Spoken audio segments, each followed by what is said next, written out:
الحمد لله وكفى وسلام على عباده الذين اصطفى أما بعد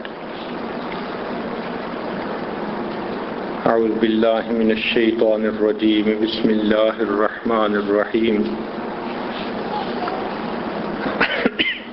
إن أول بيت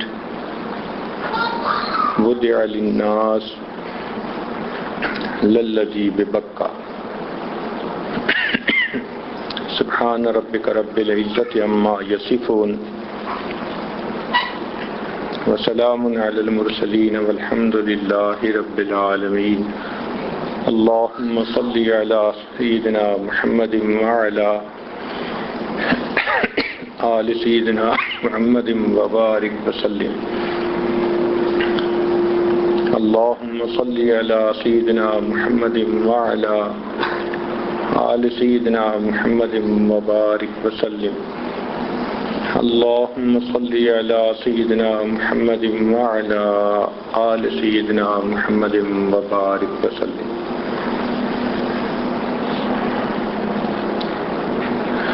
کعبہ کا ایک نام بیت اللہ، اللہ کا گھر. کیا مطلب؟ کہ اللہ رب العزت کی تجلیات ذاتیہ کا یہاں پر ورود ہوتا ہے. اللہ تعالیٰ نے اس جگہ کو اپنے لیے پسند فرمایا اور اپنی تجلیات یہاں پر نازل فرما کر اس کو بیتی کا تاج پہنایا. مالک الملک کا یہ کہہ دینا کہ بیتی میرا گھر، اس سے بڑا شرف اور کوئی نہیں ہو سکتا. عام طور پر دستور ہے کہ جب کسی سے محبت ہوتی ہے تو سب سے پہلی تمنا تو ہوتی ہے کہ انسان اپنے محبوب کو دیکھے، اس سے بات کرے، اس سے ملاقات کرے. محبت اس بات کا تقاضا کرتی ہے. اس لیے کہنے والے نے کہا کبھی اے حقیقت منتظر نظرا لباس مجاز میں کہ ہزاروں سجدے تڑپ رہے ہیں میری جبین نیاز میں. تو بندے کا جی چاہتا ہے. اس لیے سیدنا موسیٰ علیہ السلام نے محبت میں ڈوب کر یہ فرما دیا رب ارنی انظر الیک، اے اللہ میں آپ کو دیکھنا چاہتا ہوں. فرمایا لا ترانی، آپ مجھے نہیں دیکھ سکتے، یہ دنیا اتنی چھوٹی ہے، اس کی متحمل ہی نہیں ہو سکتی کہ میری تجلیات پڑھیں اور یہ اس کو سنبھال سکے. چنانچہ اللہ رب العزت نے 70,000 پردوں میں سے تجلی فرمائی اور کوہ طور جو تھا وہ ریزہ ریزہ ہو گیا. اس سے اندازہ لگائیے کہ اللہ رب العزت کی تجلیات کا نور کیسا ہوگا.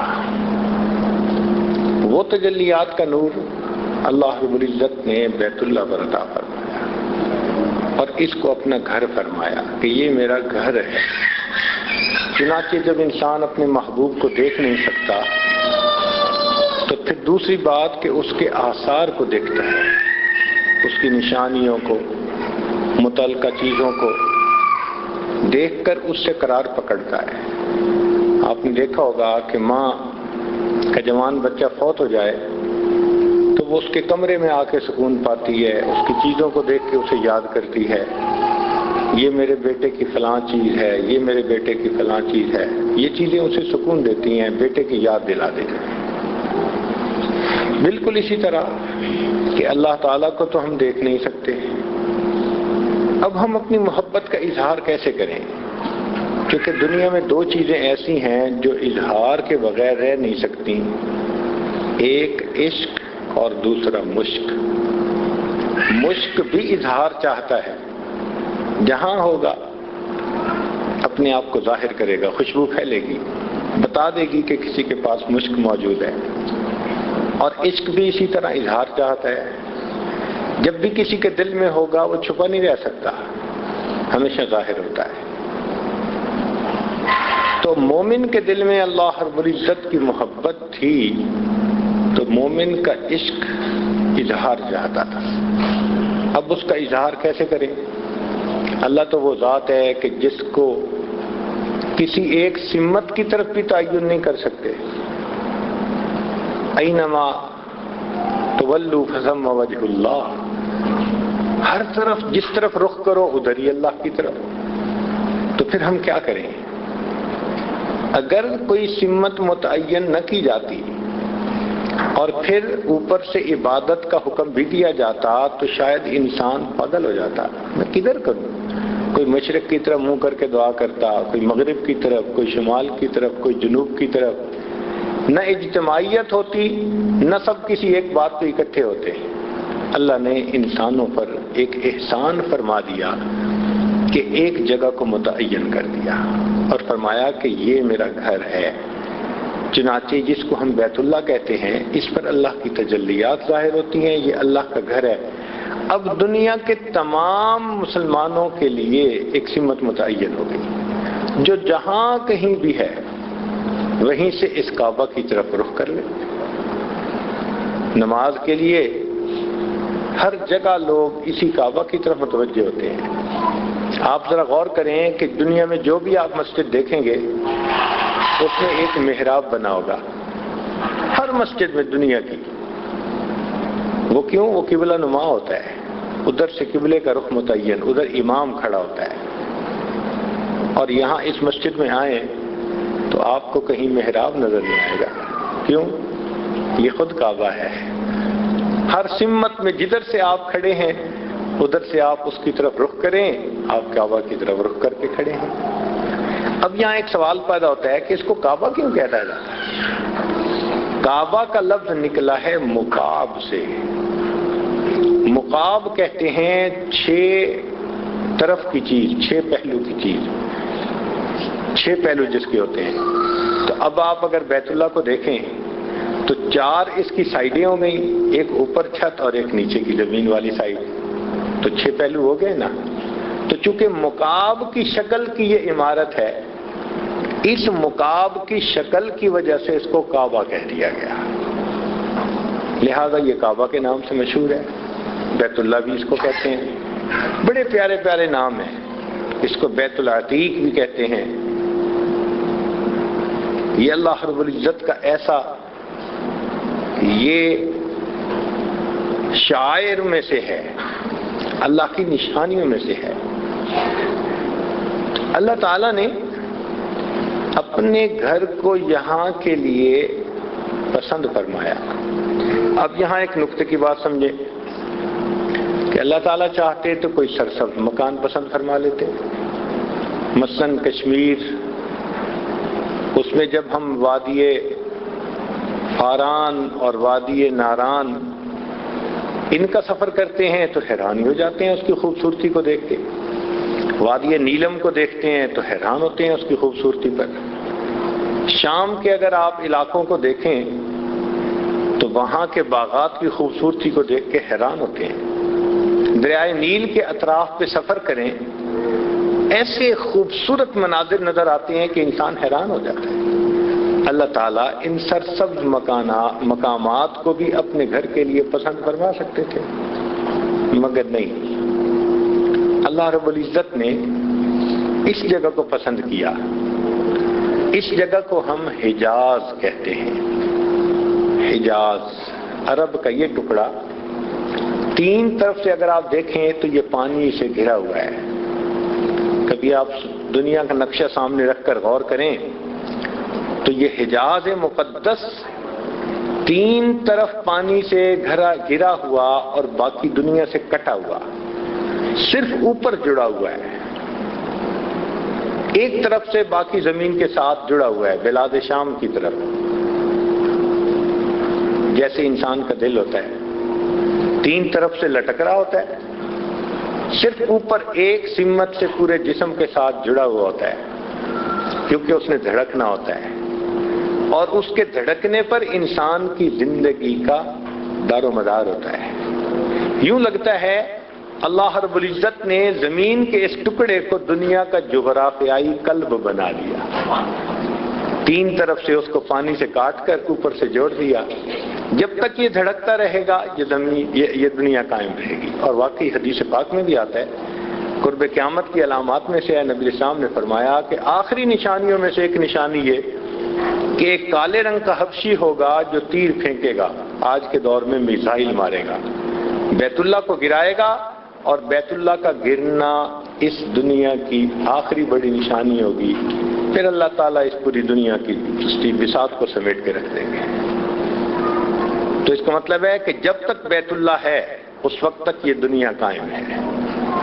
اس لیے اس کو قیام للناس فرمایا گیا، انسانوں کے قیام کا سبب، ہمارے روحانی قیام کا یہ سبب ہے. یہ اللہ کا گھر. چنانچہ یہ جغرافیائی دل ہے، تو اللہ تعالیٰ نے اس دل کو پسند ہی فرمایا. اچھا یہاں ایک نقطہ اور بھی عرض کر دے، حجاز کیا ہوتا ہے؟ حجاز کا لفظی مطلب ہوتا ہے پشتہ. جیسے ہم مٹی ہٹاتے ہیں نا، کسی ایک جگہ ڈگنگ کریں تو اس کی مٹی کو پیچھے کر کے لگا دیتے ہیں، تو اس کو پشتہ کہتے ہیں. جی پشتہ لگا دیا. یہ بھی پشتہ ہے. وہ کیسے کہ اگر آپ سمندر کی طرف سفر کریں تو آپ کو جدہ ایک شہر نظر آئے گا، اور جدہ کے بعد یہ ایک ٹوپوگرافی کا پورا سلسلہ ہے جو سمندر کے کنارے کچھ فاصلے پر ہٹ کر دیوار سی بنی ہوئی ہے. یہ دیوار سی کیوں بنی؟ اس کی اونچائی صرف 300 میٹر ہے سطح سمندر سے، زیادہ اونچی بھی نہیں ہے، لیکن اتنی اونچی ہے کہ یہ مونسون کی ہواؤں کو روکتی ہے. اسی لیے اگر یہ درمیان میں پہاڑی سلسلہ نہ ہوتا تو آج مکہ مکرمہ بھی باغ کی مانند سرسبز و شاداب ہوتا. کیوں کہ سمندر کی ہوائیں آتی جو پانی کے ساتھ بھری ہوئی ہوتی ہیں، یہاں بارشیں برستی، یہاں کا مقام جو تھا وہ بہت جو ہے وہ پرفضا ہوتا اور یہاں پر گرینری ہوتی. مگر اس پشتے نے، اس دیوار نے ان دریاؤں، ان ہواؤں کا راستہ بند کر دیا. اب یہاں پر نہ ٹھنڈی ہوا پہنچتی ہے نہ پانی ہے، پہاڑوں کی وجہ سے پانی ہے ہی نہیں. اس لیے قرآن مجید نے اس علاقے کو کہا بواد غیر ذی زرع عند بیتک المحرم، کہ یہ ایسی وادی ہے جس میں سبزے کا نشان ہی نہیں. چنانچہ آپ ارد گرد دیکھیں آپ کو پہاڑ نظر آئیں گے، ان پہاڑوں پہ کوئی درخت نہیں ہے، چھوٹی موٹی کوئی بوٹیاں جڑی نظر آئیں گی، وہ بھی جانوروں کے چرنے کے لیے، اس کے سوا کچھ نہیں، پانی ہی نہیں ہے. خشک پہاڑ ہیں. اب جب خشک پہاڑ ہوتے ہیں اور اوپر سے سورج کی گرمی بھی ہو تو وہ جگہ بہت زیادہ گرم ہو جاتی ہے. چنانچہ مکہ مکرمہ کی گرمی مشہور، اور اگر پانی بھی نہ ملے تو اللہ اکبر کبیرہ، یہ جگہ زندہ رہنے کے قابل نہیں تھی. اس لیے تاریخ یہ بتاتی ہے کہ یہاں کوئی نہیں رہتا تھا. تو پھر کیا تھا یہاں؟ اصل میں یہ ایک چوراہا تھا. لوگ سفر کرتے تھے، ایک طرف ریاستوں سے چل کر وہ یمن کی طرف جاتے تھے، اور دوسری طرف وہ ہندوستان سے ایشیائے کوچک کی طرف جاتے تھے. تو یہ دو راستے یوں بنتے تھے، اور دو راستے جہاں آ کر ایک دوسرے کو انٹرسیکٹ کریں اس کو چوراہا کہتے ہیں. تو پرانے زمانے کے تجارتی سفروں کا یہ چوراہا تھا. سردیوں کا سفر ایک تھا اور گرمیوں کا سفر دوسرا. قرآن مجید نے کہا رحلۃ الشتاء والصیف، سردی اور گرمی کے الگ الگ یہ سفر ہوتا تھا. چوراہا کی وجہ سے یہاں لوگ آ کے بسا اوقات ٹھہر جاتے تھے، مگر یہاں پانی نہیں تھا، اس لیے کوئی یہاں آباد نہیں ہوتا تھا. بس آنا جانا رکھتے تھے، وقتی پڑاؤ کیا اور چلے گئے، بستا نہیں تھا کوئی. اللہ رب العزت نے سب سے پہلے فرشتوں کے ذریعے یہاں پر بیت اللہ کو بنوایا. پھر آدم علیہ السلام نے اسی بنیاد پر عمارت کھڑی کی اور یہ سلسلہ چلتا رہا۔ بالآخر ابراہیم علیہ السلام تشریف لائے تو اللہ تعالیٰ نے انہی پرانی بنیادوں پر اس گھر کو پھر بنوایا۔ اس کے بنانے کا تذکرہ قرآن عظیم الشان میں بھی ہے۔ اللہ تعالیٰ ارشاد فرماتے ہیں وَإِذْ يَرْفَعُ إِبْرَاهِيمُ الْقَوَاعِدَ مِنَ الْبَيْتِ وَإِسْمَاعِيلُ، یاد کرو اس وقت کو جب ابراہیم اور ان کے بیٹے اسماعیل میرے گھر کی بنیادوں کو کھڑا کر رہے تھے۔ یہ بنیادوں کو کھڑا کرنا اللہ کو اتنا پسند آیا کہ اپنے کلام کا حصہ بنا دیا۔ چنانچہ انہوں نے بیت اللہ کو تعمیر کیا۔ اب بیت اللہ تو تعمیر ہو گیا، لیکن اس کو آباد کرنے کے لیے بھی تو کوئی انتظام چاہیے تھا۔ اس کے لیے ابراہیم علیہ السلام نے دعا مانگی، اور ویسے بھی دستور ہے کہ مزدور جب مزدوری کر لیتا ہے تو اس کو انعام، اس کو اس کا تنخواہ ملتی ہے، انعام ملتا ہے۔ ابراہیم علیہ السلام نے جب گھر بنا لیا تو اب اللہ رب العزت نے ان کو انعام دینے کا ارادہ فرمایا۔ ہم لوگ تو انعام دیتے ہیں نا اپنی حیثیت کے اعتبار سے تھوڑا سا، لیکن اللہ رب العزت چونکہ مالک الملک ہیں، فرمایا ابراہیم مانگو، تم کیا مانگتے ہو؟ تم مانگو گے، جو مانگو گے ہم دیں گے۔ اور پھر مانگنے والے نے بھی مانگنے کا حق ادا کر دیا۔ اس نے بھی کیا مانگا؟ اس نے مانگا کہ یا اللہ میں تجھ سے دنیا کا مال و منال نہیں مانگتا، میں تجھ سے دنیا کا حسن و جمال نہیں مانگتا، مال و منال نہیں مانگتا، تو میرے ابراہیم کیا مانگتے ہو؟ اے اللہ میں فقط آپ سے آمنہ کا لال مانگتا ہوں، میں بھی وہ نعمت مانگتا ہوں جو آپ کے خزانے میں بھی ایک ہے۔ اللہ اکبر۔ چنانچہ ابراہیم علیہ السلام نے دعا مانگی، ربنا وابعث فیہم رسولا، اے اللہ میں نے آپ کا گھر بنا دیا، اس کو آباد کرنے والا بھیج دیجیے، مسجد بنا دی، نماز سکھانے والے کو بھیج دیجیے، مدرسہ بنا دیا، علم پڑھانے والے کو بھیج دیجیے۔ اے اللہ اپنے محبوب کو یہاں پر بھیج دیجیے جو اس گھر کو آ کر آباد کرے۔ اللہ نے دعا قبول فرما لی۔ چنانچہ نبی علیہ السلام نے ارشاد فرمایا کہ میں ابراہیم علیہ السلام کی دعا کی قبولیت بن کر دنیا میں آیا ہوں۔ اب کس طرح یہ گھر آباد ہوتا؟ اس کا طریقہ یہ بنا کہ حضرت ابراہیم علیہ السلام تو عراق میں تھے، رب کریم کی طرف سے حکم ہوا کہ آپ اپنے بیٹے اور اپنی اہلیہ کو میرے گھر کے قریب جا کر آباد کرو۔ چنانچہ ابراہیم علیہ السلام نے اپنے بیٹے اسماعیل علیہ السلام اور ان کی والدہ ہاجرہ صابرہ ان دونوں کو لیا اور یہاں لا کر چھوڑا۔ جب یہاں سامان رکھ دیا جو کچھ موجود تھا تو واپس جانے لگے تو ہاجرہ صابرہ نے پوچھا کہ آپ ہمیں چھوڑ کے جا رہے ہیں؟ خاموش۔ پھر پوچھا کیا آپ ہمیں چھوڑ کے جا رہے ہیں؟ خاموش۔ وہ بھی صحبت یافتہ تھیں اور مزاج کو سمجھتی تھیں۔ تیسری مرتبہ انہوں نے یوں سوال کیا کہ کیا آپ ہمیں اللہ تعالیٰ کے حکم سے چھوڑ کے جا رہے ہیں؟ تو اس وقت اشارہ کر کے سر سے بتایا کہ ہاں میں اللہ رب العزت کے حکم سے چھوڑ کے جا رہا ہوں۔ ہاجرہ صابرہ کی توکل ایسی تھی، اللہ کے ساتھ یقین ایسا تھا، ایمان اتنا مضبوط تھا، یہ سن کر وہ فرمانے لگیں اگر آپ ہمیں اللہ کے حکم پر چھوڑے جا رہے ہیں تو ہمارا پروردگار ہمیں ضائع نہیں کرے گا۔ اب بات تو یہ مختصر سی ہے، لیکن عورتیں ذرا دلوں میں سوچیں نا، اکیلی عورت ہے، آج تو اکیلی عورت بند کمرے کے اندر، بند کوٹھی کے اندر، اے سی کے کمرے میں لائٹیں جلی ہوئی ہیں پھر بھی ڈر رہی ہوتی ہے۔ وہ جی حامد ابھی تک دفتر سے نہیں آیا، میں تو گھر بیٹھی ڈر رہی ہوں۔ آبادی میں گھر ہوتا ہے، قریب رشتہ دار بھی ہوتے ہیں، مگر آج ڈر کا یہ عالم۔ اور ابراہیم علیہ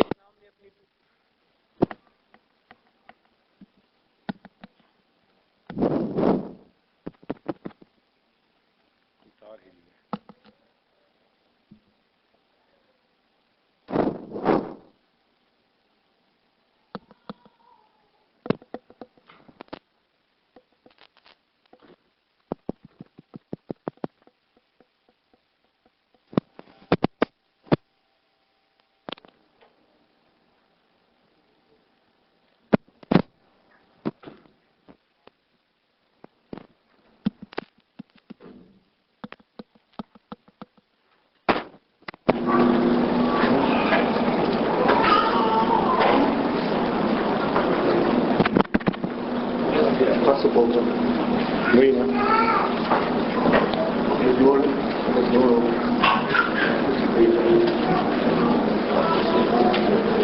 وہی الٹا کام جوڑ کو دبا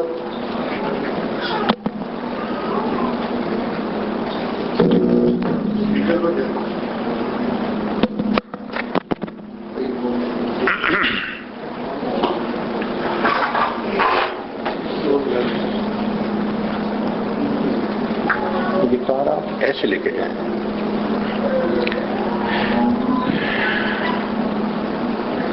تو عورتیں اگر ذرا اپنے دلوں میں غور کریں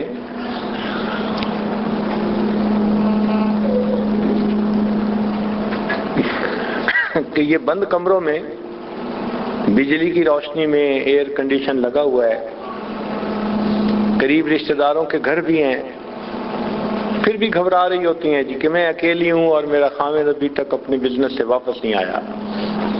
یہاں تو معاملہ ہی اور تھا. ایک چوکور عمارت بنی ہوئی ہے جو چوراہا ہے اور قریب کوئی آبادی نہیں. اب اس آبادی میں اپنی بیوی کو معصوم دودھ پیتے بیٹے کے ساتھ چھوڑنا یہ کتنا بڑا کام ہے. بہت بڑی آزمائش تھی یہ. اللہ اکبر. دودھ پیتا بچہ، اور بچہ تو چلو ماں کا دودھ پیے گا، تو ماں کو ہی اگر پینے کے لیے کچھ نہ ملا تو پھر اس کے سینے میں دودھ کہاں سے آئے گا؟ ابراہیم علیہ السلام نے اتنا بڑا قدم اٹھایا. یہ بڑی قربانی تھی، بہت بڑی قربانی تھی. اکیلی عورت کیسے رہے گی؟ جان کا خطرہ، عزت آبرو کا خطرہ، پھر کھانے پینے کو بھی کچھ نہیں کہ چلو کھانے پینے کو ملتا رہے. نہ سبزی ہے نہ پھل ہے، اور خود ذخیرہ نہیں کہ بھئی ان کے پاس ذخیرہ ہو. بس جو چند چیزیں تھیں وہی دے کے ان کو وہاں رخصت کر کے اللہ کی توکل پہ آ گئے. اس کو ایمان کہتے ہیں. مشاہدے کے خلاف کرنا یہ انبیاء کی شان ہوتی ہے. اس کو ایمان بالغیب کہتے ہیں. میں اور آپ جیسے کمزور لوگ ہم ایسے امتحانوں میں یکسر ہی فیل ہو جائیں. ابراہیم علیہ السلام کو اس بات کا حکم ہوا اور انہوں نے ایسا کر دکھایا. اور حاجرہ صابرہ کی ہمت دیکھیے کہ کہنے لگی اگر آپ اللہ کے حکم پر چھوڑ کر جا رہے ہیں تو اللہ تعالی ہمیں ضائع نہیں ہونے دیں. چنانچہ یہاں رہنے لگ گئیں. ایک دن، 2 دن، چند دن کی بات تھی. جو کچھ پانی تھا وہ ختم ہو گیا. اب پینے کو پانی نہیں، جینے کو پانی نہیں. بچہ روتا ہے، ماں کے سینے میں دودھ نہیں کہ فیڈ دے سکے. سوچے نا اس وقت ماں پہ کیا گزری ہوگی، حاجرہ صابرہ کے دل پہ کیا گزری ہوگی. وہ پریشان ہیں. بچے کو ایک پتھر کے قریب لٹایا اور خود پانی کی تلاش میں ذرا دور نکلی. ڈر بھی تھا کہ پیچھے سے کوئی درندہ آ سکتا تھا جو بچے کو نقصان پہنچاتا، تو زیادہ دور بھی نہیں جا سکتی تھیں.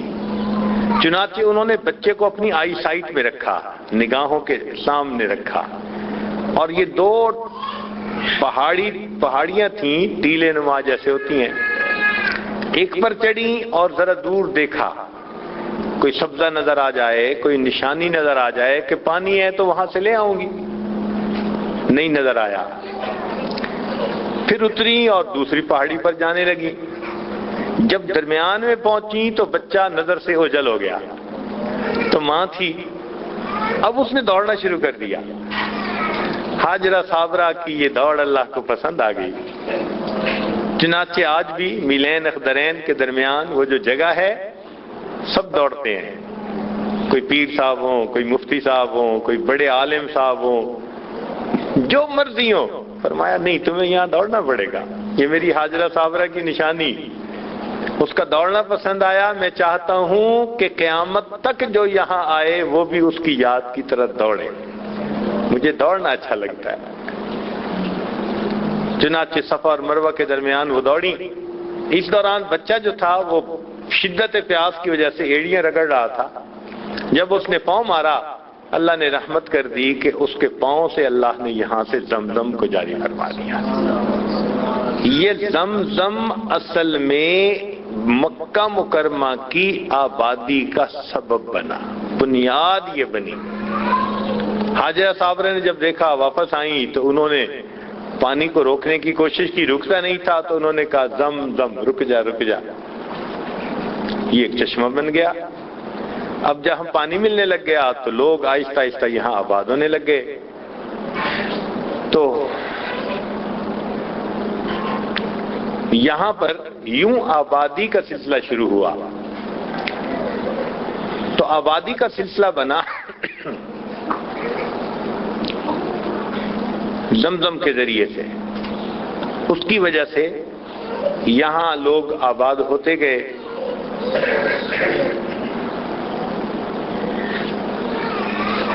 اب یہاں پر اتنا بڑا شہر ہمیں نظر آتا ہے، بنیاد زمزم بنی۔ تاہم اگر اس جگہ کو دیکھیں آبادی سے ہٹ کر تو ہے تو وہی خشک پہاڑ۔ تو سوال یہ ذہن میں آ رہا تھا کہ اللہ رب العزت اگر چاہتے تو اپنے گھر کے لیے دنیا کے سب سے زیادہ گل و گلزار مقام کو پسند فرما لیتے۔ کشمیر کی وادیاں اس کے لیے بہت بہتر تھیں، شام کے باغات بہت اچھے تھے، اور جگہیں بہت تھیں، دریائے نیل کے کنارے بہت اچھے مقامات تھے، اس جگہ کو کیوں پسند کیا؟ علماء نے اس کا جواب لکھا۔ وہ فرماتے ہیں کہ حقیقت یہ ہے کہ بادشاہ کا جو محل ہوتا ہے نا اور دربار ہوتا ہے، اس سے بادشاہ کی جلالت شان ظاہر ہوتی ہے، عظمت ظاہر ہوتی ہے۔ اگر اللہ رب العزت گل و گلزار جگہ پر اپنا گھر بنا دیتے تو اس کے جمال کا اظہار تو ہو جاتا، مگر عظمت اور کبریائی کسی اور چیز کا تقاضا کرتی ہے۔ لہذا اللہ رب العزت نے خشک پہاڑ، سخت گرمی اور سکوت، مکمل خاموشی، یہ چیز اللہ کے جلال کے عین مطابق تھی، اور دربار میں جلالت شان کا ظاہر ہونا وہ ضروری تھا۔ اس لیے اللہ نے اس جگہ کو پسند فرمایا۔ آؤ ان خشک پہاڑیوں میں ذرا آگے پیچھے پھرو گے تمہیں اپنے مالک الملک کی عظمت یاد آئے گی۔ اور واقعی ان مکہ مکرمہ کی پہاڑیوں کے سکوت میں بے اختیار اللہ یاد آتا ہے۔ اس لیے تو نبی علیہ الصلوۃ والسلام جبل نور پہ تشریف لے جاتے تھے اور غار حرا کے اندر اپنے رب کی عبادت کیا کرتے تھے نبوت سے پہلے، اظہار نبوت سے پہلے۔ تو اس لیے یہ مقام اللہ رب العزت نے اپنے لیے پسند فرمایا کہ یہاں پر اللہ کی عظمت، اللہ کا جلال، اللہ کی کبریائی یہ ظاہر ہوتی ہے کہ واقعی، اور یہاں کا سکوت بندگی کے آداب کے عین مطابق ہے، اور سکوت میں بندے کو اللہ یاد آتا ہے، اللہ اکبر کبیرہ۔ اس لیے اللہ رب العزت نے اس مقام کو پسند کیا۔ یہاں سے کچھ کلومیٹر فاصلے پر سمندر کے بالکل کنارے ایک شہر ہے جس کو جدہ کہتے ہیں۔ ہم اسی شہر کے واسطے سے یہاں پر حاضر ہوتے ہیں۔ اس کو جدہ کہنے کی کئی وجوہات ہیں۔ ایک وجہ تو یہ بھی ہے کہ بقول بعض روایات کے کہ اما حوا کی وہاں پر قبر ہے، نشاندہی اب بھی ہے ایک جگہ پر۔ تو دادی جو ہیں دنیا کی وہ وہاں مدفون ہے۔ دادے کو جد کہتے ہیں اور دادی کو جدہ کہتے ہیں۔ فہیہ جدۃ جمیع العالم، تمام عالم کی دادی وہاں مدفون، تو شہر کا نام بھی جدہ پڑ گیا۔ یہ جدہ بہت پرانے زمانے میں بھی ایک بندرگاہ تھی۔ لوگ آتے تھے سمندر کا سفر کرتے کرتے اور یہاں آ کر کچھ دیر کے لیے رکا کرتے تھے، تو یہاں ساحل سمندر پر جیسے ماہی گیروں کی کچی آبادی سی ہوتی ہے، وہ ایک آبادی سی تھی۔ پھر وقت کے ساتھ ساتھ ایسا بھی ہوا کہ سمندری لٹیرے آئے اور انہوں نے حملے کیے، تو انہوں نے اپنی حفاظت کے لیے اس بستی کے گرد ایک فصیل بنا لی تھی، ایک دیوار بنا لی تھی، بڑی دیوار بنا لی تھی، ایسا نہ ہو کہ ہم سوئے ہوئے ہوں، کوئی آ کے اپنے جہاز کو کھڑا کرے اور ہم پر حملہ کر کے ہر چیز لوٹ کے چلا جائے، تو فصیل بنا لی۔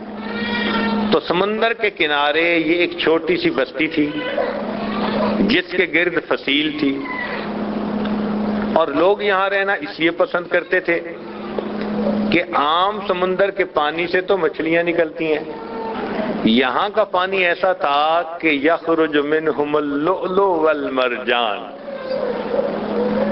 ہیرے اور مرجان نکلتے تھے، موتی نکلتے تھے یہاں سے۔ اس لیے اگر فضا سے جدہ کے اس سمندر کو دیکھا جائے تو یہ سبز پانی نظر آتا ہے۔ اللہ رب العزت نے یہاں پر بہت سارے وسائل، قدرتی وسائل جو ہیں ان کو جمع کر دیا، اس لیے لوگ یہاں رہتے تھے۔ لیکن اس کو باقاعدہ شہر کی شکل وہ سیدنا عثمان غنی رضی اللہ تعالی عنہ نے عطا فرمائی۔ روایت میں ہے کہ وہ یہاں تشریف بھی لائے، قیام بھی کیا، اور یہاں جدہ کے جو سمندر تھا اس میں غسل بھی فرمایا۔ اس لیے جو تیراکی سے تعلق رکھنے والے لوگ ہیں وہ ان کی روایت پکڑتے ہیں کہ عثمان غنی اللہ عنہ نے تیراکی فرمائی تھی۔ تو بہرحال ان کا تشریف لانا یہاں اور نہانا یہ ثابت ہے۔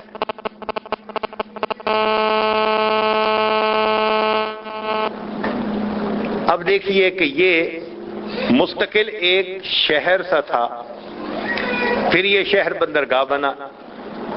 تو بندرگاہ بننے کے لیے ضرورت ہوتی ہے کہ سمندر کے کنارے پر ایک ڈیم ٹائپ چیز بنائی جائے۔ چنانچہ وہ جو فصیل تھی نا جدہ کی، اس کی جو ساری اینٹیں تھیں وہ اکھاڑ کر اس کو بندرگاہ بنا دیا گیا، اور اللہ رب العزت نے آج اس شہر کو وہ شان دی کہ اس کو بحیرہ کلزم کی دلہن کا نام دیا جاتا ہے۔ ایسا سجا ہوا شہر کہ یہ بحیرہ کلزم کی دلہن ہے۔ تاہم اس شہر سے ہم مکہ مکرمہ کی طرف آتے ہیں تو چونکہ وہ ایک پشتہ ہے جو سمندر کے کنارے 300 میٹر بلندی کا ایک دیوار نما بنا ہوا ہے، اس وجہ سے اس کو حجاز عرب کہتے ہیں۔ ہم اس کو حجاز کہتے ہیں اس ایریے کو، اسی پشتے کی وجہ سے، کیونکہ اس کا مطلب ہوتا ہے پشتہ۔ اللہ رب العزت نے اس شہر کو کیا عظمت بخشی، سبحان اللہ۔ اسی شہر، یہ وہی شہر ہے جہاں نبی علیہ الصلوۃ والسلام محمد بن عبداللہ سے بالآخر محمد الرسول اللہ کہلائے۔ یہ وہی شہر ہے جہاں وحی اتری۔ اسی شہر کے اندر صدیق اکبر عنہ کا گھر، عمر فاروق عنہ کا گھر، خدیجۃ الکبریٰ رضی اللہ تعالیٰ عنہا کا گھر، پوری یادیں جو ہیں نبی علیہ الصلوۃ والسلام کی مبارک زندگی کی ہجرت سے پہلے وہ یہیں سے وابستہ ہیں۔ لہذا اس شہر میں آتے ہوئے مومن کا دل دھڑکتا ہے۔ کیوں کہ آنے سے پہلے زبان تذکرے کرتے نہیں تھکتی تھی، اور جب آ جاتا ہے تو اس گھر کو دیکھ کر آنسو بہاتے نہیں تھکتی۔ یہ عجیب یادوں کا شہر ہے۔ اللہ کے پیارے حبیب صلی اللہ علیہ وسلم کو اتنی محبت تھی کہ جب آپ ہجرت کے لیے تشریف لے جا رہے تھے تو آپ کا دل مغموم تھا، آنکھوں میں آنسو تھے، اور آپ نے بیت اللہ کی طرف آخری نظر ڈال کر فرمایا تھا کہ کعبہ، تجھ سے جدا ہونے کو میرا جی نہیں چاہتا، مگر کیا کروں کہ مکہ کے لوگ مجھے یہاں رہنے نہیں دیتے۔ اس غم کی کیفیت میں اللہ کے حبیب صلی اللہ علیہ وسلم یہاں سے جدا ہوئے تھے۔ اسی جگہ وہ بیت ارقم بھی ہے جہاں سے نبی علیہ الصلوۃ والسلام نے کنڈی دے کر کلمہ کی تعلیم دینے کا عمل شروع فرمایا۔ اسی جگہ حمزہ رضی اللہ تعالیٰ عنہ آ کر مسلمان ہوئے، اسی جگہ عمر الخطاب رضی اللہ تعالیٰ عنہ نے آ کر اسلام قبول کیا، اور اسی جگہ وہ جگہ ہے جہاں سے نبی علیہ الصلوۃ والسلام معراج کے لیے تشریف لے گئے، باب ام ہانی۔ یہ ام ہانی کا گھر تھا جہاں سے نبی علیہ الصلوۃ والسلام تشریف لے گئے۔ تاہم ان تمام چیزوں کی کچھ نہ کچھ تفصیل ہم زیارات مکہ کا جب بیان ہوگا اس وقت کریں گے۔ اب کہنے کی بات یہ ہے کہ اس شہر میں جہاں ہمارا جذبات کا ایسا تعلق ہے، اللہ رب العزت نے ہمیں پہنچا دیا۔ اللہ نے اس شہر کی قسم کھائی، اس کو بلد الامین فرمایا اللہ رب العزت۔ اب یہ بلد الامین، سبحان اللہ، اتنا عظمت والا شہر، اور اس میں وہ گھر جس کو اللہ تعالیٰ فرماتے ہیں بیتی للطائفین، تو بیتی کا تاج پہنا دیا اللہ رب العزت نے اپنے گھر کو، ہم اس گھر میں موجود ہیں۔ اللہ فرماتے ہیں فَلْيَعْبُدُوا رَبَّ هَذَا الْبَيْتِ، بس تم عبادت کرو اس گھر کے رب کی۔ اب ہم جب یہاں آتے ہیں تو حرم کو دیکھ کے حیرانی ہوتی ہے، بلکہ آپ نے غور کیا ہوگا حرم کے دروازوں پر ہر دروازے پر مینار بنے ہوئے ہیں، لہذا کبھی آپ ذرا دور سے کھڑے ہو کے حرم کو دیکھا کریں، وہ مینار یوں اونچے لمبے، درمیان میں فاصلہ زیادہ نہیں ہے لیکن اونچائی زیادہ ہے، ریشو پرپورشن کبھی دیکھیں نا، تو کبھی آپ غور کریں تو بالکل یوں لگتا ہے کہ جیسے کسی شہنشاہ کے دربار پر کوئی دونوں ہاتھ اوپر اٹھا کر دعا مانگ رہا ہوتا ہے، بالکل وہی منظر لگتا ہے کہ اللہ نے دو مینار بنوا دیے اور بتا دیا دیکھو یہ دعا مانگنے کی جگہ ہے، آؤ تم بھی دعا مانگو یہاں پر۔ یہ مانگنے کا مقام ہے جہاں اللہ رب العزت نے ہمیں پہنچا دیا۔ یہاں مومن آتے ہیں تو یک رخ دل لے کر آتے ہیں، جیسے ایک ہوتی ہے نا میگنیٹک کمپس، مقناطیسی سوئی، وہ مقناطیس کی طرف اس کا رخ ہوتا ہے، مومن کا دل بھی اسی طرح میگنیٹ کمپس کی مانند ہے اور اس کا رخ اللہ کے گھر کی طرف ہوتا ہے، سارے کے سارے لوگ اسی گھر کی طرف متوجہ ہیں۔ تیرا جلال و جمال حی القیوم کی دلیل، وہ بھی جلیل و جمیل، تو بھی جلیل و جمیل۔ اس گھر کو دیکھیں تو اس گھر کے اندر بھی آپ کو بالکل یہی جمال اور یہی جلال نظر آئے گا۔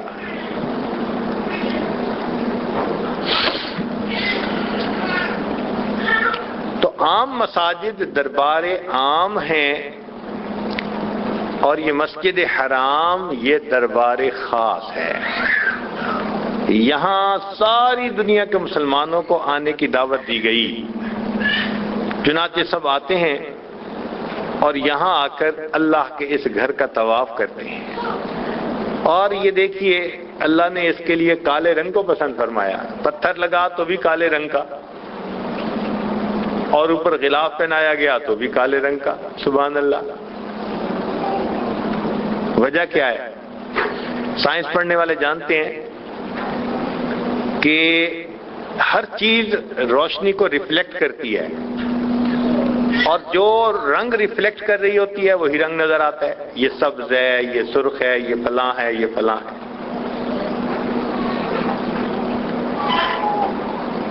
تو جو پوری روشنی کو ریفلیکٹ کرے وہ ہمیں وائٹ نظر آتی ہے، روشنی کے رنگ سب مل جائیں تو سفید ہو جاتے ہیں، اور جو سب کو جذب کر لے کالی نظر آتی ہے، سبحان اللہ۔ کالا رنگ پسند کیا کہ جو اللہ کی تجلیات وارد ہوتی ہیں یہ ایسا مقام ہے ان تمام تجلیات کو جذب کر لیتا ہے۔ آج کل ایک ورائٹی نکلی ہوئی ہے روز کی، اس کو کہتے ہیں بلیک روز، کالا گلاب۔ واقعی اس کو ہم نے دیکھا بالکل بلیک، اتنی خوبصورتی اس کے اندر کہ انسان اس کو دیکھ کے حیران ہوتا ہے۔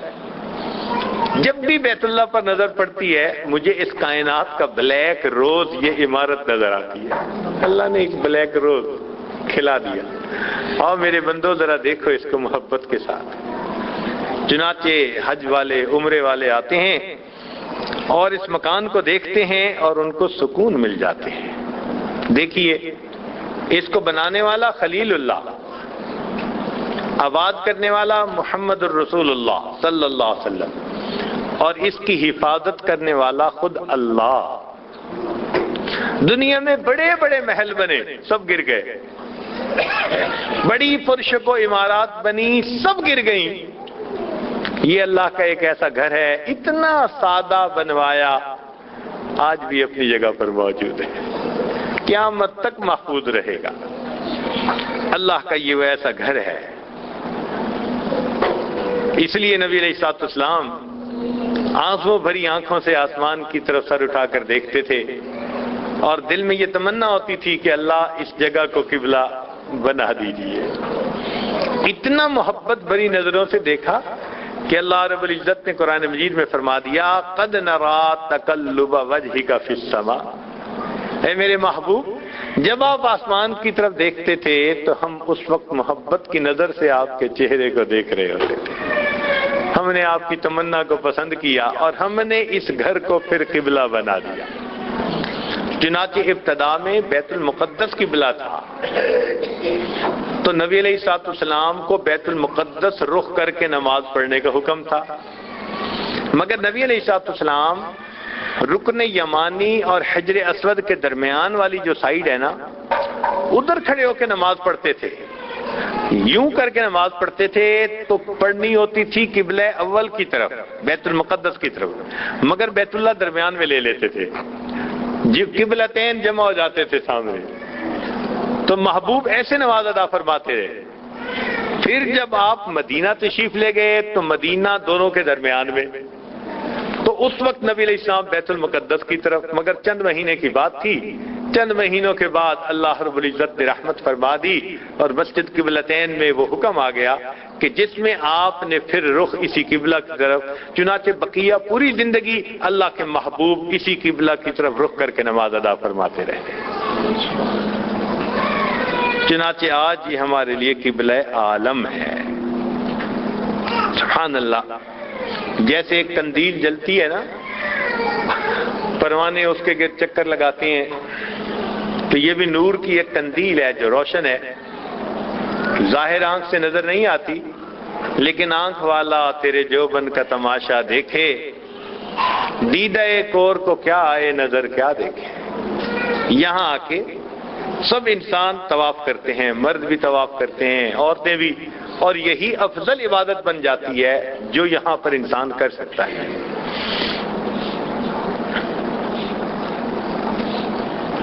اب اس اللہ کے گھر کی ساتھ ہر مومن کو ایک محبت ہے۔ آپ نے دیکھا ہوگا کہ مقناطیس لوہے کے پرزوں کو اپنی طرف کھینچتا ہے، جہاں بھی ہو مقناطیس کی یہ خصوصیت ہے کہ وہ لوہے کو کھینچتا ہے۔ بیت اللہ انسانوں کے دلوں کے لیے مقناطیس کی حیثیت رکھتا ہے، یہ انسانوں کے دلوں کو اپنی طرف کھینچتا ہے۔ چنانچہ پوری دنیا میں کہیں کوئی کلمہ گو مسلمان ہو، وسائل ہیں یا نہیں ہیں، آپ اس سے جا کر پوچھیں آپ کے دل کی تمنا، کہے گا جی چاہتے ہیں اللہ کے گھر کا دیدار کروں۔ غریب بھی کہے گا، مزدور بھی کہے گا، مرد بھی کہے گا، عورت بھی کہے گی، جوان بھی کہے گا، بوڑھا بھی کہے گا، جی آپ کے دل میں کون سی تمنا ہے، جی کیا دعا کریں، بھئی دعا کرو اللہ اپنا گھر دکھا دے۔ اصل میں دل تڑپ رہا ہوتا ہے نا۔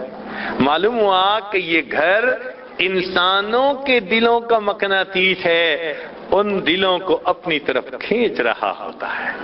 اور واقعی آنے والے سارے کے سارے امیر تو نہیں ہوتے کہ موت مال پیسہ ہو، بلکہ بہت سارے ایسے ہوتے ہیں جنہوں نے معلوم نہیں کتنی دعاؤں کے بعد، کتنی مشکلات کے بعد یہاں کے لیے سامان سفر اکٹھا کیا ہوتا ہے۔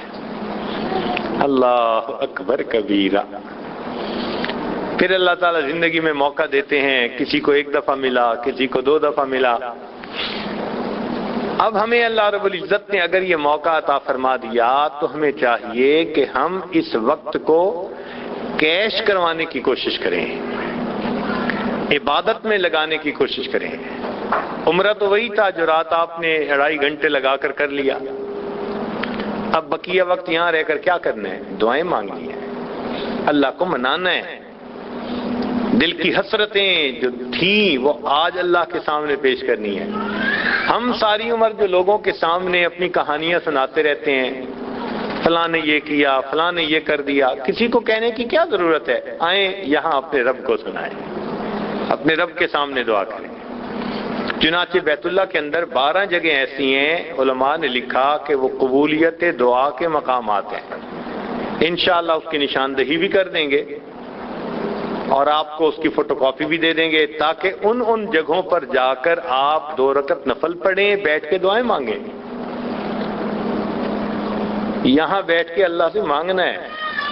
آپ اس دروازے پر ہیں جہاں جو مانگو وہ ملتا ہے، جو مانگے ملتا ہے۔ ہاں مانگنے کا طریقہ ہوتا ہے، یہ ایسا ہی ہے جیسے بندوق میں گولی بھری ہو تو وہ چل سکتی ہے، اس کے اندر کی طاقت ظاہر ہو سکتی ہے، لیکن چلانے کا طریقہ کار ہے۔ اب کسی بندے کو چلانی نہ آتی ہو، پمپ ایکشن ہے، وہ اس کو دبا ہی نہیں سکتا یا اس کو لوڈ ہی نہیں کر سکتا، تو وہ بیچارہ کیا چلائے گا؟ تو یوں سمجھیں کہ ہم اس جگہ پر پہنچ گئے، اللہ رب العزت نے ہمیں پہنچا دیا۔ اللہ تعالیٰ دینا چاہتے ہیں، ارادہ دینے کا ہے۔ اب جب دینے کا ارادہ ہے تو مانگنا تو ہم نے ہے نا، مانگے ہم، اللہ سے مانگے، رو کے مانگے، سجدے میں پڑھ کے مانگے، تنہا اجتماعی طور پہ جیسے مانگ سکیں ہم خوب مانگے اپنے رب سے، پھر دیکھیں اس کی برکتیں کیسے ظاہر ہوتی ہیں۔ اس جگہ پر ایسی ایسی دعائیں قبول ہوتی ہیں کہ انسان حیران ہو جاتا ہے۔ بہرحال یہ تو تفصیل ہم روز بتاتے رہیں گے کہ اللہ رب العزت کی رحمت کے کیسے آثار یہاں نظر آتے ہیں، اور اگر بندے کو پتہ نہ ہو تو پھر یہاں آ کے بھی بندہ محروم چلا جاتا ہے۔ آپ حیران ہوں گے، ایک مرتبہ کی بات ہے کہ ہم طواف کر کے سوچا کہ چلو بیت اللہ کے دروازے پہ رش کم ہے تو ملتزم پہ چلتے ہیں دعا کے لیے۔ تو ہم دعا کے لیے گئے تو ہمارے قریب ایک نوجوان کھڑا تھا، لگتا تھا کہ لاہور کا رہنے والا ہے۔ اس کا فون آیا تو اس نے فون اٹینڈ کیا۔ اب وہ فون پہ باتیں کر رہا ہے تو کوئی اس کو بتا رہا ہے کہ فلاں بیمار ہے۔ اب جب کسی نے بتایا نا کہ فلاں بیمار ہے تو یہ اس کو کہنے لگا کہ اچھا اس کو داتا دربار لے جاؤ۔ اب یہ بندہ خود بیت اللہ کے دروازے پہ کھڑا ہے، ذرا غور کریں، اس کو خود اس بات کا احساس نہیں کہ میں کہاں کھڑا ہوں، اس بات کو یہ بھول گیا، فون کر کے کہہ رہے اچھا داتا دربار جا کے دعا مانگو۔ یہاں اگر دعا مانگتے تو پھر اس کا کیا نتیجہ ہوتا؟ اس کا مطلب یہ کہ ہمیں ذہنی طور پہ کلیئر ہی نہیں ہوتا کہ ہم آئے کس مقام پر۔ اس مقام پر تو انسان کی زندگی بدلتی ہے، تقدیریں بدلتی ہیں اس جگہ پر آ کر۔ مانگنا ہم نے ہے تو اس لیے کوشش یہ کریں کہ اس وقت کو عبادت میں، تلاوت میں، طواف میں۔ دن میں گرمی زیادہ ہوتی ہے، بعض اوقات شیطان ذہن میں ڈالتا ہے جی ظہر کے وقت طواف کریں گے، نہیں، ہم اس گرمی کے متحمل نہیں ہو سکتے، تجربے کرنے کی ضرورت نہیں ہے، ہمارے اکابر نے ہمیں پہلے ہی بتا دیا۔ دن میں مرد لوگ جو ہیں وہ تو جائیں اور حرم کے نمازیں پڑھیں، عورتیں کمروں میں رہیں، گھر میں نمازیں پڑھیں گی تو زیادہ ثواب ملے گا۔ البتہ عشاء کی نماز کے وقت ٹھنڈا وقت ہوتا ہے اور وہ بچوں کے ساتھ بھی جا سکتی ہیں، اور اس وقت مطاف میں عورتوں کے جانے پر پابندی بھی نہیں ہوتی نماز کی وجہ سے کہ جماعت ہونی ہے، تو وہ بھی پرسکون گھنٹہ 2-3 طواف کریں، تلاوت کریں، بیت اللہ کو دیکھ کر دعائیں مانگیں، یہ سب کام وہ وہاں پر کر سکتی ہیں۔ تو ہماری ایک تجویز یہ ہے کہ عورتیں دن میں موو نہ کریں، گرمی سے اپنے آپ کو بچائیں، بیمار جلدی ہو جائیں گی، بچے ہو جائیں گے بیمار۔ دن میں اپنے گھروں میں رہیں، تلاوت کریں، اور جب رات ہو تو پھر یہاں سے کھانا کھا کے تسلی کے ساتھ جائیں، اور اگر پوری رات حرم میں گزاریں تو سبحان اللہ، کیا ہی بات ہے، بہت ہی اعلیٰ بات ہے، بہت ہی اعلیٰ۔ اور کچھ خوش نصیب لوگ ایسے ہیں کہ عشاء کے بعد کیوں کہتے ہیں؟ عام طور پر ہم نے دیکھا کہ دن میں جو ذرا دور کے لوگ ہوتے ہیں وہ حرم میں رہنے کی کوشش کرتے ہیں، اور عشاء کے وقت وہ اپنی اقامت گاہوں پہ چلے جاتے ہیں، تو حرم میں ذرا جگہ خالی زیادہ ہوتی ہے، لوگ کم ہوتے ہیں، تو کم ہونے کی وجہ سے پھر طواف میں بھی آسانی، باقی اب عبادت میں بھی آسانی، تو رات کا وقت عبادت میں گزاریں، اور پھر تہجد پڑھ کے بے شک عورتیں آ جائیں، یا اگر وہیں پر ہیں تو عورتوں کی جگہیں جو بنی ہوئی ہیں وہاں پر فجر پڑھیں پھر واپس آ جائیں، جو جیسے محسوس ہو، لیکن اس رات کے وقت میں اللہ سے مانگیں خوب، مانگنا اصل ہے، آئے ہی ہم مانگنے کے لیے ہیں، اس لیے کہ سائل کا کام مانگنا ہی ہوتا ہے، اس کو مانگتے ہوئے کیا شرم ہوتی ہے؟ تو اللہ سے مانگیں اور خوب مانگیں، اللہ رب العزت یقیناً عطا فرمائیں گے۔ دعا ہے کہ اللہ تعالیٰ یہ جو چند انمول دن زندگی کے ہمیں ملے، یہ ہماری زندگی کا پرائم ٹائم ہے جو ہم یہاں پر گزار رہے ہیں۔ زندگی کا ایسا پرائم ٹائم بار بار نہیں ملتا، اگر اللہ نے عطا فرما دیا تو اس کی قدر کریں۔ ہم نے دیکھا کہ یار لوگوں کو بازار کی دکانوں کا پتہ ہوتا ہے اور گھڑیوں کی قیمتوں کا پتہ ہوتا ہے، اور حرم میں کس جگہ دعائیں قبول ہوتی ہیں ان مقامات کا پتہ نہیں ہوتا۔ وجہ کیا ہوتی ہے کہ بس ایک طواف کیا اور سمجھتے ہیں کہ اب عمرہ ہو گیا، اب باقی دن ہم نے بازار کے طواف کرنے ہیں۔ چنانچہ عورتیں بھی ماشاءاللہ خوب بازار کے طواف کرتی ہیں، اگر نوٹ کیا جائے تو بازار کے طواف زیادہ، بیت اللہ کے طواف تھوڑے، ماشاءاللہ۔ کوشش یہ کریں کہ بیت اللہ کے طواف زیادہ، ادھر تھکیں، اپنے آپ کو ادھر تھکائیں، ادھر اللہ سے مانگیں، اللہ کے منائیں۔ ہمارا یہاں پہنچ جانا ہی کافی نہیں ہے، پہنچ جانا ایک نعمت ہے، پہنچنے کے بعد اپنے وقت کو صحیح استعمال کر کے رب کو منا لینا یہ اگلی چیز ہے، اس کے لیے متفکر ہونا چاہیے۔ چنانچہ استغفار میں زیادہ وقت گزاریں، چلتے پھرتے کلمہ پڑھیں، استغفار پڑھیں، درود شریف پڑھیں، کچھ نہ کچھ زبان پہ رہے، اپنی نگاہوں کی حفاظت کریں، چونکہ شیطان یہاں آ کر بھی پیچھے لگا ہوتا ہے۔ وہ کیا کرتا ہے کہ انسان کو آ کر یہاں آنکھ نیچے کرنے سے معذور بنا دیتا ہے، آنکھ نیچے نہیں ہوتی، اور جب آنکھ نیچے نہیں ہوتی تو ایک سے بڑھ کے ایک نقشہ نظر آتا ہے، سارا روز کا کیا کرایا شیطان بد نظری کی بنا پر ختم کروا دیتا ہے، نہ دعاؤں میں تاثیر، نہ عبادت کا مزہ، جیسے آئے تھے ویسے واپس گئے۔ تو اس لیے اس عبادت کو حفاظت بھی اس کی کرنی ہے، اس لیے فرمایا کہ باہر انسان گناہ کرے گا تو تب سزا ملے گی، اور یہ حدود حرم ہیں، فرمایا وَمَن يُرِدْ فِيهِ بِإِلْحَادٍ بِظُلْمٍ نُذِقْهُ مِنْ عَذَابٍ غَلِيظٍ، یہاں ارادہ کرنے پر بھی اللہ تعالیٰ عذاب عطا فرما دیں گے۔ گناہ کا ارادہ ہی نہیں کرنا، گناہ کی نیت سے کسی طرف دیکھنا ہی نہیں، شہوت کی نیت سے کہیں نظر ہی نہیں اٹھانی، ادھر نظر اٹھانے پر فوراً پکڑ، فوراً عذاب۔ اس لیے اس جگہ پہ رہنا یہ بھی بہت احتیاط کی بات ہے۔ تو ہم آداب حرم کا خیال رکھیں، جھگڑے نہ کسی سے، الجھے نہ کسی سے، مسجد میں جائیں تو مسجد میں اگر جگہ کوئی مانگے تو آرام سے دے دیں۔ اذا قیل لکم تفسحوا فی المجالس فافسحوا یفسح اللہ لکم، تنقید نہ کریں کسی پر، یہاں رہنے والوں پر، بس اپنے کام سے کام رکھیں اور عبادت کے ساتھ وقت گزاریں۔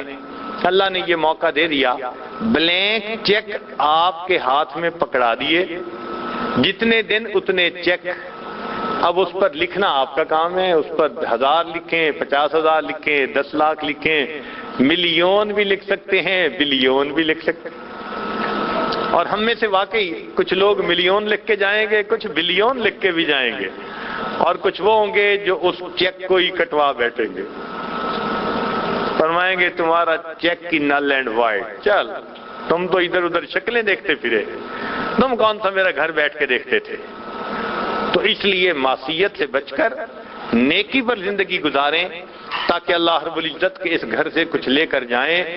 ارادہ اللہ کا خیر کا ہے، تبھی تو اس نے آنے کی توفیق دی، وہ دینا چاہتے ہیں مگر مانگنا تو ہم نے ہے۔